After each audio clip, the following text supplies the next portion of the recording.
Halo, Assalamualaikum warahmatullahi wabarakatuh. Sebelumnya perkenalkan, nama saya Septia Priani, mahasiswi Fakultas Kesehatan Masyarakat, jurusan Ilmu Kesehatan Masyarakat dengan peminatan Kesehatan dan Keselamatan Kerja angkatan 2018 Universitas Sriwijaya. Di sini saya akan membahas sekilas tentang ergonomi. Baiklah, kita mulai. Namun sebelum itu kita harus tahu dulu nih, apa itu ergonomi. Nah, jadi ergonomi merupakan penggalan dari dua kata, yaitu ergon dan nomoi. Ergon adalah kerja dan nomoi adalah aturan alam atau alamiah. Secara umumnya, ergonomi adalah ilmu yang berfokus pada adaptasi pekerjaan atau kondisi bekerja yang sesuai dengan pekerjaannya. Nah, di sini kita akan membahas tentang resiko, dasar mekanik tubuh body atau body mekanik, dan juga alat pendukung. Kita mulai dari resiko. Nah, berdasarkan data kecelakaan kerja dari Bureau of Labor Statistik, lebih dari 200.000 pekerja dalam keperawatan dan fasilitas pelayanan kesehatan menderita penyakit akibat hubungan kerja tiap tahunnya. Pekerja pada fasilitas perawatan jangka panjang 2 kali lebih mungkin terluka pada pekerjaan dan lebih dari setengah dari cedera tersebut melibatkan punggung. Nah, dikatakan sekitar 80% dari populasi akan memiliki satu atau lebih episode nyeri punggung cukup parah mencegah mereka dari kegiatan setidaknya sekali dalam hidup mereka. Nah, tidak sebanding dengan resikonya. Nah, kenapa tidak sebanding dengan resikonya? Di sini disebutkan bahwa kompensasi pekerja untuk waktu habis kerja tidak dimulai sampai 6 hari kecuali dengan cedera parah. Hari sakit harus digunakan sebelum kompensasi dimulai pada hari ke-6. Dan juga tingkat pembayaran kompensasi hanya 2/3 dari tarif per jam. Lalu pembayaran dari kompensasi pekerja tidak dapat diterima setidaknya selama 21 hari atau 3 minggu. Baiklah, kita akan membahas selanjutnya yaitu dasar mekanik tubuh atau body mekanik. Nah, body mekanik. Jadi mekanika tubuh yang tepat harus berlaku tidak hanya untuk tempat kerja, tetapi semua yang Anda lakukan atau kamu lakukan dan dimanapun kamu atau Anda melakukannya. Nah, mengetahui seberapa baik bergerak, mengangkat, atau memindahkan penduduk akan mencegah beberapa cedera, seperti low back pain. Low back pain itu ialah nyeri punggung, rotator cuff tear, job fatigue, muscle strain, patin atau resident injury.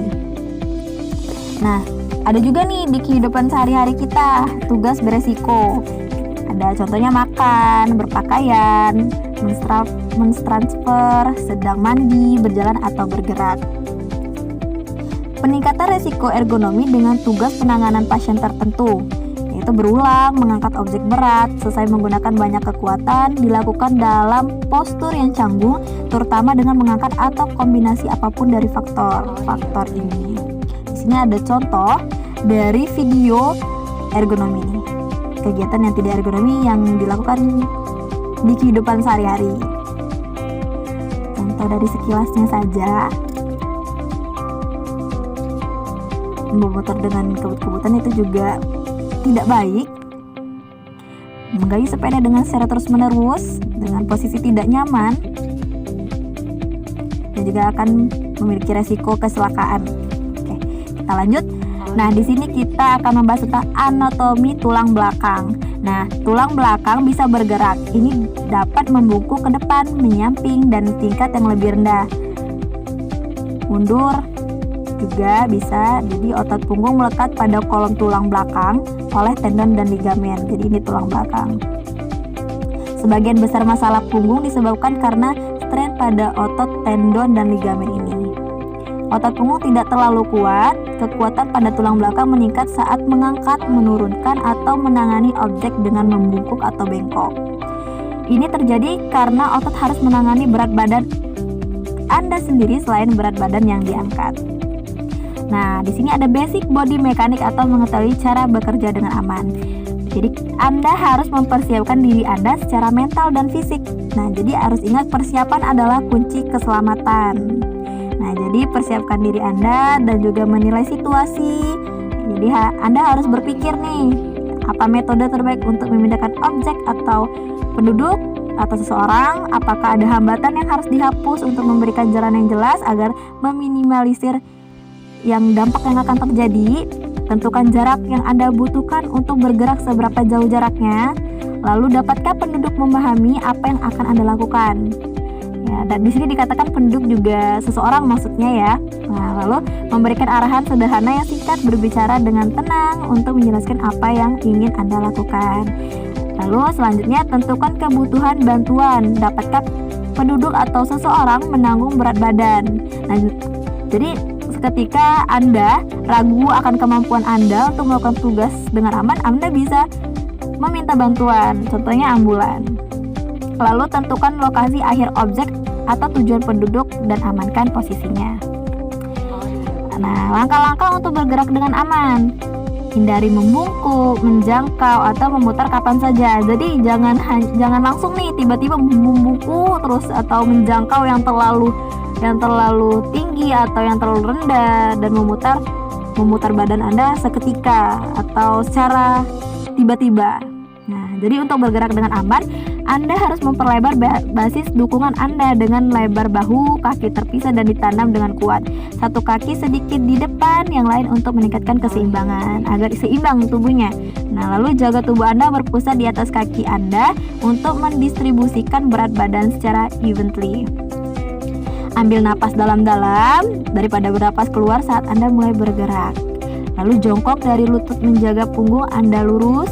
Gunakan otot kaki besar untuk mengangkat, bukan punggung Anda. Bawa penghuni atau objek mendekati tubuh Anda.